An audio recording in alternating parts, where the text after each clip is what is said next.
The Nigerian energy sector was previously wholly government-owned and highly inefficient, thus the decision to privatize.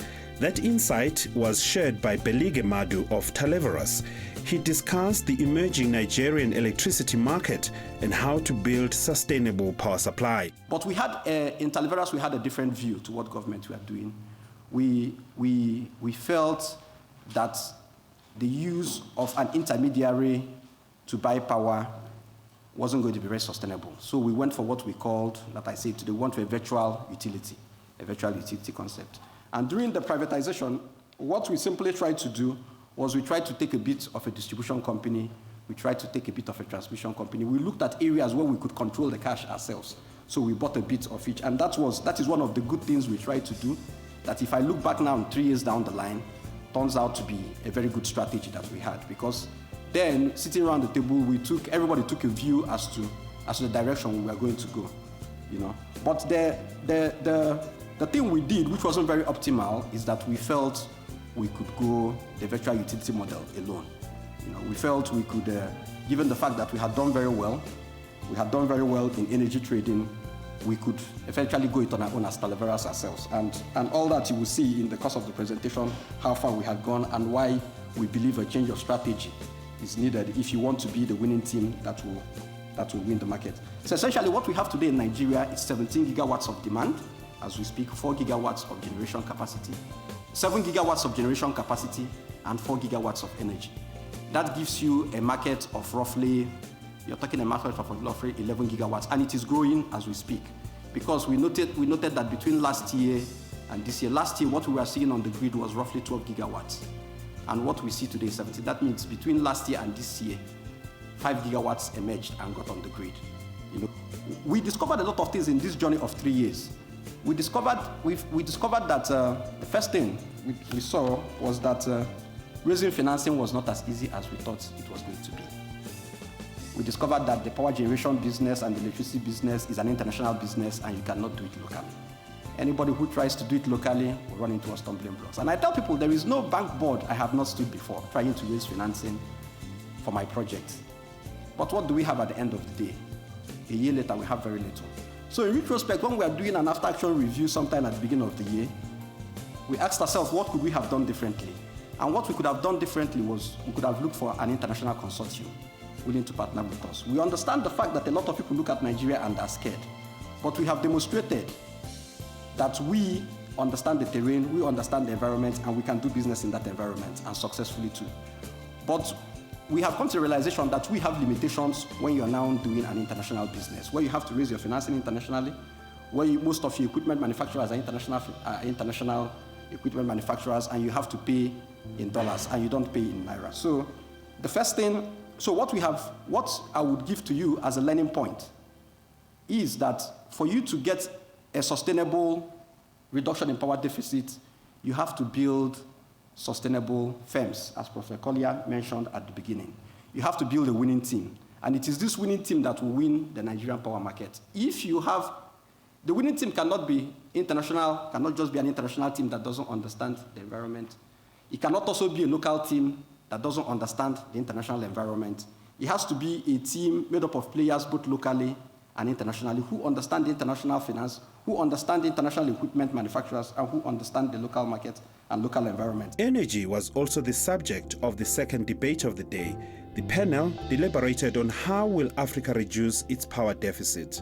It's interesting that LADOL, as a logistics hub, has many different aims that it's trying to do, but I'm particularly interested in terms of power. What are you hoping to do with power in LADOL? In our case, what we're doing at LADOL is building an environment where you can begin to industrialize the market and meet a huge unmet need without waiting for the government or for the grid to catch up, which could take another 20 years if it ever happens. And we've developed a solution that has enabled Nigeria to be the first place on the continent where you're going to partially build an FPSO, which is a very large vessel. And by being able to do that in Nigeria, you can actually generate 50,000 jobs.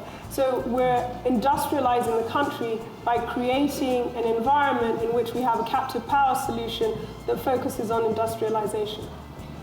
That's lovely. Thank you very much, Amy. If I can move to you, Simon, as well. Azuri Technology is very much leading the field when it comes to the innovation which there is to try and get power to the people in Africa. How do you see the sector now developing? We're actually seeing adaptive smart metering appearing in Africa before it's appearing in the West. Why is it appearing there? Because adaptive smart metering is what's necessary to be able to deliver power in an effective way. Whereas actually, whether you have adaptive smart metering or not in your home, it only makes 5% difference to your total cost of energy. It's not really a big driver, whereas it really is an enormous enabler in countries where the rest of the infrastructure doesn't exist. So to give you one simple example of that, if you have somebody who's living in a village somewhere in Africa, typically they will have a mobile phone. That is 20-year-old technology. Typically, they'll be lighting their houses using either candles or kerosene, which is technology that the pharaohs would have understood. So there are huge disparities in the technological penetration within the continent. And that becomes an opportunity. And I think just as we saw that mobile phones came along and within 20 years, essentially eliminated the concept of a landline within most of Africa, so there is the potential for new technologies to come along and radically change the energy mix within the continent. Thank you, Simon. Wole, if I can move on to you, particularly your perspective as CEO of Genesis Electricity, how do you see the challenges at the moment for the, if you like, the traditional part of power generation across Africa, and particularly Nigeria? You need to be adaptive. The complexities of putting together power projects that will be sustainable, again, refer to Mr. Madu, that you have to make profit from it. So being able to combine these factors of production in a way that can deliver return to those that will give you money, be the bank, be your equity providers, your stakeholders. And at the same time, deliver electrons to the consuming public in a very competitive and sustainable manner. It's a bit of an intuitive trick. So it comes with timing and it comes with experience. And so the approach for us, and the approach that we see that in Africa, is that it's got to be a mix. Distributed power, which is taking power directly to the customer, would get electricity faster, more competitive to the consuming public than you would the national grid. The national grid must progress. So grid-based IPP will go on. They take time to conceptualize, take time to develop, and of course, take much longer time to implement. We have to take baby steps. We have to be very innovative and adaptive. It's a long ride. It's not a walk in the park. And it's definitely not for the get rich quick. And I keep saying that over and over again. And so we have projects that have succeeded. We have those that have failed. And they've taught us how not to fail. And so today, we have had a project in 4 years that has failed. Before that, it was almost every week. So in essence, we need the partners, from the rest of the world with the money and the competence. You need local knowledge and commitment. You need a very independent regulator